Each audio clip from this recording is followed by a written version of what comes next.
নমস্কার বন্ধুরা, study with Sudip চ্যানেলে স্বাগত। আজকের ক্লাসে আমরা Ganga river system in West Bengal পড়বো।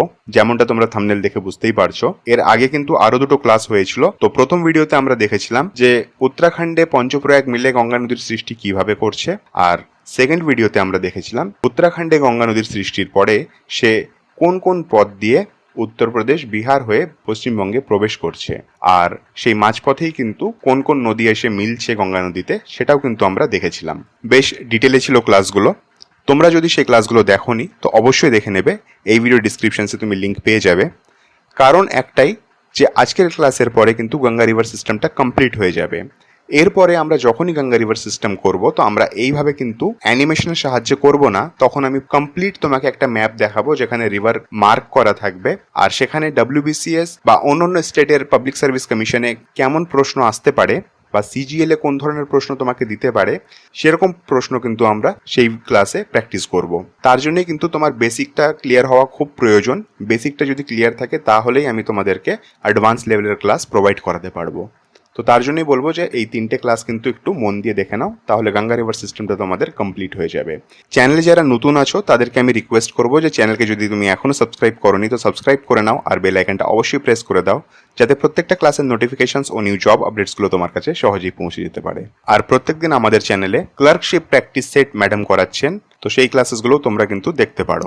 রিভার সিস্টেম পড়ার আগে দুটো জিনিস তোমাকে জানতে হবে। একটা হচ্ছে ট্রিবিউটারি রিভার বা উপনদী, আর একটা হচ্ছে ডিস্ট্রিবিউটরি রিভার বা শাখা নদী। ঠিক আছে, যে কোনো মেন রিভার কি জিনিস হয়? ধরে নাও আমি তোমাকে বললাম যে আজকে আমরা গঙ্গা রিভার সিস্টেম পড়বো, তো রিভার সিস্টেমের মধ্যে যেই নামটা জড়িত থাকে সেটাই কিন্তু মেন রিভার। এটা একটা easy way main river recognise করার জন্য। ঠিক আছে, তো আমি যদি তোমাকে বলি যে ব্রহ্মপুত্র রিভার সিস্টেম পড়বো, তাহলে কিন্তু ব্রহ্মপুত্র নদী হয়ে যাবে মেন রিভার। ক্লিয়ার এইটুকুটা? তো যে কোনো নদী মেন রিভারে এসে যদি মিলে যাচ্ছে, সেই নদীকে কিন্তু বলা হয় ট্রিবিউটারি বা উপনদী। আর যে কোনো নদী সেই মেন নদী থেকে জল নিয়ে একটা সেপারেট নদীর ফরমেশন করছে, সেইগুলো নদীকে বলা হয় ডিস্ট্রিবিউটরি বা শাখা নদী। ডিস্ট্রিবিউটরি বা শাখা নদীকে তুমি আরেকভাবে চিহ্নিত করতে পারো যে কোনো নদী যার সৃষ্টি কোনোভাবে ঝর্ণা বা হ্রদ বা বরফ গলার ফলে হচ্ছে না, সেই সব নদীগুলোকে আমরা কিন্তু শাখা নদী বলতে পারি। ঠিক আছে, তাহলে এই দুটো টার্ম একটু ইম্পর্টেন্ট ছিল, কারণ যে কোনো রিভার সিস্টেম পড়ার আগে এই দুটো টার্ম যদি তোমার ক্লিয়ার থাকে তাহলে তুমি ইজিলি বলতে পারবে যে কোনটা ট্রিবিউটারি রিভার, কোনটা ডিস্ট্রিবিউটরি রিভার। অনেকবার কিন্তু এক্সামে কনফিউজ করার জন্য বলে দেয় যে নিম্নগুলির মধ্যে কোনটা গঙ্গা নদীর ট্রিবিউটারি, আর দেখা গেল যে বাদবাকি তিনটে যে রয়েছে অপশানে, তিনটে ডিস্ট্রিবিউটরির নাম আছে আর একটা ট্রিবিউটারি। এবার তুমি যদি তফাৎটা না জেনে থাকো তাহলে কিন্তু তোমার মনে হবে যে চারটেই তো গঙ্গা নদীর সঙ্গে জড়িত আছে, চারটেই তো কারেক্ট অপশন হতে পারে। তো এই কনফিউশনগুলো কিন্তু তখন তোমার হতে পারে, বাট যদি এটা ক্লিয়ার থাকে তাহলে কিন্তু আর হবে না। দেখতে পাচ্ছ তোমাদের সামনে পশ্চিমবঙ্গের ম্যাপ আছে, আর ম্যাপটাকে ডিস্ট্রিক্ট ওয়াইজ রাখা হয়েছে। উদ্দেশ্য একটাই আছে, যাতে তোমরা বুঝতে পারো যে এই নদীটা কোন কোন ডিস্ট্রিক্ট ক্রস করে বঙ্গোপসাগরে মিলে যাচ্ছে বা অন্য কোনো নদীর সঙ্গে গিয়ে মিলছে। ঠিক আছে, কারণ আজকাল এক্সামে কিন্তু কোশ্চেন ডিস্ট্রিক্ট লেভেলে জিজ্ঞেস করা হয়, আর কিন্তু স্টেট দিয়ে আসে না। প্রথমে আমরা দেখে নেব যে গঙ্গা নদীর এন্ট্রি বা প্রবেশ পশ্চিমবঙ্গে কোথায় থেকে হচ্ছে। তো দেখতে পাচ্ছ এখানে লেখা রয়েছে Ganga river enters West Bengal near Rajmahal. এই এরিয়াটা ঝাড়খণ্ডে পড়ে, এখানে ঝাড়খণ্ড লেখা আছে, এর ওপর দিকটা বিহার লেখা আছে, আর এটা বাংলাদেশ। ঠিক আছে, তো এই ঝাড়খণ্ডের এই এরিয়াটুকুটাকে রাজমহল বলা হয়, বা রাজমহল হিলস তোমরা অনেকবার হিস্ট্রিতে পড়ে হবে মুন্ডা বিদ্রোহের সময়। তো এই রাজমহল অঞ্চলে দিয়েই কিন্তু গঙ্গা নদী পশ্চিমবঙ্গে প্রবেশ করছে। কখনোই কিন্তু তোমাকে জিজ্ঞেস করবে না যে এক্স্যাক্ট শহরের নাম বলো বা এক্স্যাক্ট লোকেশনের নাম বলো। খুব বেশি হলে তোমাকে ডিস্ট্রিক্টের নাম জিজ্ঞেস করতে পারে। তো পশ্চিমবঙ্গে কিন্তু মালদা ডিস্ট্রিক্ট দিয়ে গঙ্গা নদী এন্টার করছে। আর জাস্ট তোমাদের পার্সোনাল ইনফরমেশন, যাদের মধ্যে বেশি কিউরিওসিটি আছে তাদের জন্য বলবো যে মালদাতে মানিকচক জায়গাটা মনে রাখো, মানিকচক দিয়ে কিন্তু গঙ্গা নদী প্রবেশ করছে। ঠিক আছে, আর যারা মানিকচকের লোকালিটি আছে, মানে লোকাল যারা দেখছো এই ভিডিওটা, যদি কেউ দেখছো তো তারা অবভিয়াসলি বলতে পারো যে না, মানিকচক না, তার পাশে এই গ্রাম আছে, তো এই গ্রাম দিয়ে প্রবেশ করছে। তো অতটা পোস্টমর্টম করার কোনো দরকার নেই, এক্সামে তোমাকে অতটা ডিটেলে জিজ্ঞেস করতে যাবে না। ঠিক আছে, তো যেমনটা তুমি ম্যাপে দেখতেই পাচ্ছ যে মালদা ডিস্ট্রিক্টে প্রবেশ করার পরে সে মুর্শিদাবাদে প্রবেশ করছে, মুর্শিদাবাদের পরে বাংলাদেশে চলে যাচ্ছে, আর বাংলাদেশে গঙ্গা নদীর নাম পরিবর্তন হয়ে পদ্মা হয়ে যাচ্ছে। এটুকুটা আমরা সবাই জানি। ঠিক আছে, মুর্শিদাবাদে একটা জায়গা আছে, জায়গাটার নাম হচ্ছে ধুলিয়ান। সেখানে কিন্তু গঙ্গা নদীটা দুভাগে ভাগ হয়ে যাচ্ছে। একটা দক্ষিণের দিকে চলে আসছে, যেটাকে আমরা হুগলি নামে চিনি বা ভাগীরথী নামে চিনি, আর এই জায়গাটার নাম বললাম আমি ধুলিয়ান। ঠিক আছে, ধুলিয়ান থেকে 2 কিলোমিটার উত্তর দিকে, মানে যেখানে আমি এই পয়েন্টটা করেছি, সেই জায়গা থেকে কিন্তু এই নদীটা ভাগ হচ্ছে দুই ভাগে। এই নদীতে তোমরা অনেকবার একটা প্রশ্ন পড়ে হবে যে ফারাক্কা ব্যারেজ থেকে বা ফারাক্কা থেকে একটা ক্যানেলের মাধ্যমে হুগলি নদীতে জলের ভলিউমকে ইনক্রিজ করা হয় যাতে কলকাতা পোর্ট না শুকিয়ে যায়। তো সেই ক্যানেলটা অবভিয়াসলি এখানে ফারাক্কা বলে একটা জায়গা আছে, এই ফারাক্কা দিয়ে কিন্তু একটা ক্যানাল আসে, আর সেটা এই হুগলি নদীতে এসে মিলিয়ে দেওয়া হয়, জয়েন করে দেওয়া হয়, আর সেই ক্যানেলটার নাম হচ্ছে ফিডার ক্যানাল। ঠিক আছে, আরেকটা প্রশ্ন কিন্তু এখান থেকেই আসে যে মুর্শিদাবাদের শহর বহরমপুর কোন নদীর তীরে অবস্থিত? সেটা হয়ে যাবে ভাগীরথী নদী। ঠিক আছে, তোমাদের মনে আসতেই পারে যে একটা নদী আছে, দুটো নাম কেন, বা কোন স্থান থেকে এই নদীটার নাম পরিবর্তন হচ্ছে? তো সেটা আমরা দেখে নেব। সেটা হয়ে যাবে নবদ্বীপ ধাম। ঠিক আছে, অনেক জায়গাতে দেখবে মায়াপুর লেখা থাকে, তো অ্যাকচুয়ালি নবদ্বীপ ধাম হবে, কিন্তু যদি অপশনে নবদ্বীপ না থাকে, মায়াপুর থাকে, তো মায়াপুরকে তুমি মার্ক করে আসতে পারো। ঠিক আছে, তো ধুলিয়ান থেকে নবদ্বীপ অবধি আমরা এই নদীটাকে ভাগীরথী নামে চিনি, আর নবদ্বীপের পরে কিন্তু একদম বঙ্গোপসাগর একদম শেষ অবধি এই নদীটা হুগলি নামে পরিচিত। ক্লিয়ার এইটুকুটা? নেক্সট নদী, মানে উত্তরবঙ্গ থেকে একটাই নদী মিলছে গঙ্গা নদীর মধ্যে, সেটা হয়ে যাবে মহানন্দা নদী। মহানন্দা নদীর তীরে একটা খুব নামী শহর অবস্থিত, একটা না অ্যাকচুয়ালি দুটো নামী শহর অবস্থিত। একটা হয়ে যাবে একদম দার্জিলিং ডিস্ট্রিক্টে, সেটা হচ্ছে শিলিগুড়ি, আর একটা হচ্ছে মালদা ডিস্ট্রিক্টে, সেটা হয়ে যাবে মালদা শহর বা মালদা টাউন। ঠিক আছে, মহানন্দা নদীর সৃষ্টি বা উৎপত্তি কোথায় থেকে হচ্ছে?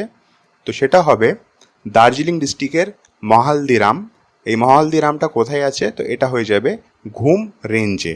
ঠিক আছে, দার্জিলিং ডিস্ট্রিক্টের ঘুম রেঞ্জে মহালদিরাম থেকে মহানন্দা নদীর সৃষ্টি হচ্ছে, আর তারপর এসে মালদার কাছে এসে গঙ্গা নদীতে মিলে যাচ্ছে।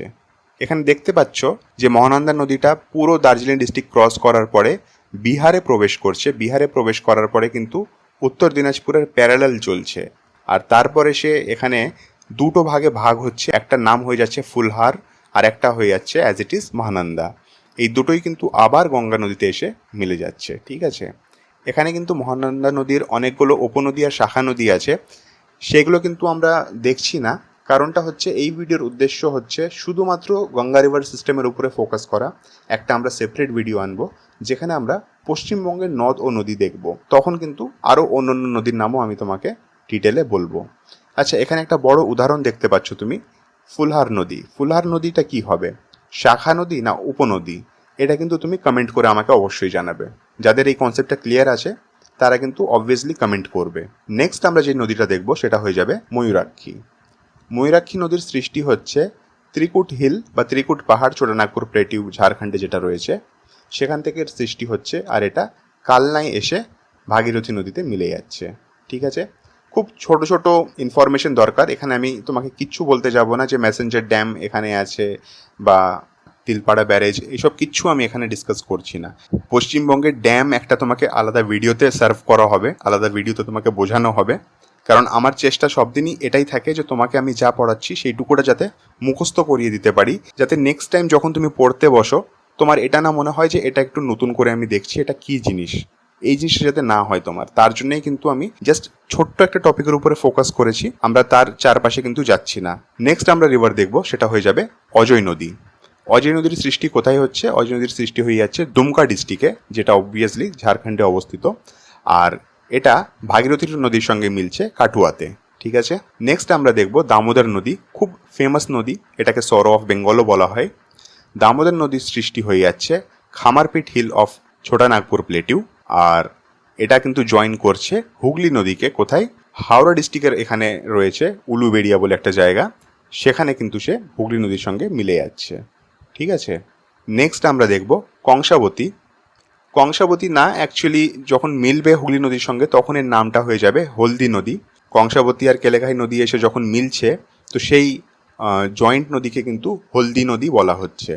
এখানে দেখতে পাচ্ছ ডিটেলে লেখা আছে যে কংসাবতী নদীর সৃষ্টি হচ্ছে ছোটানাগপুর প্লেটিউ থেকে, আর কেলেঘাই নদী কংসাবতীকে মিদনাপুর ডিস্ট্রিক্টে জয়েন করছে, আর তারপরে হলদিয়া শহরের বা হলদিয়া টাউনশিপের পাশেই সে হুগলি নদীকে মিট করছে, আর তারপরে কিন্তু এই হুগলি নদীটা বঙ্গোপসাগরে চলে যাচ্ছে। দুটো আরও ইম্পর্টেন্ট নদী আছে, একটা হয়ে যাবে জলাঙ্গি নদী। জলাঙ্গি নদীটাকে তুমি বলতে পারো যে এটা ডিস্ট্রিবিউটরি বা এটা শাখা নদী হচ্ছে গঙ্গা নদীরই বা পদ্মা নদীর, আর সেটা কিন্তু এসে মিলে যাচ্ছে ভাগীরথী নদীতে। কোথায় এসে মিলছে দেখো, নবদ্বীপ ধামের কাছে এসে মিলছে।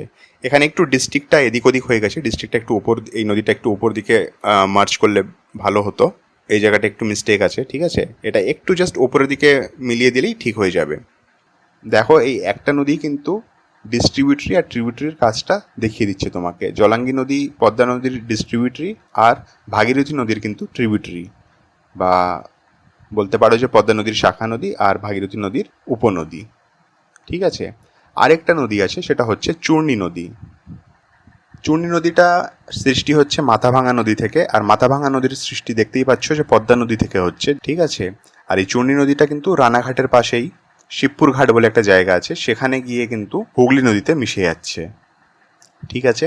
মাত্র এই কটা নদীরই নাম আছে যেটা তোমাকে মনে রাখতে হবে, আর সৃষ্টি কোথায় থেকে হচ্ছে আর কোন জায়গাটায় গঙ্গা নদীর সঙ্গে মিলছে, এই কটা জিনিস যদি তুমি মনে রাখতে পারো তাহলেই কিন্তু তোমার পশ্চিমবঙ্গে গঙ্গা রিভার সিস্টেম কমপ্লিট হয়ে যাবে। পশ্চিমবঙ্গের নদ ও নদী বলে আমি আরেকটা ভিডিও আনবো, যেখানে কিন্তু আমরা আরও নদী দেখবো, যেমন এখান থেকে তিস্তা আছে, জলঢাকা আছে, রায়ডাক আছে।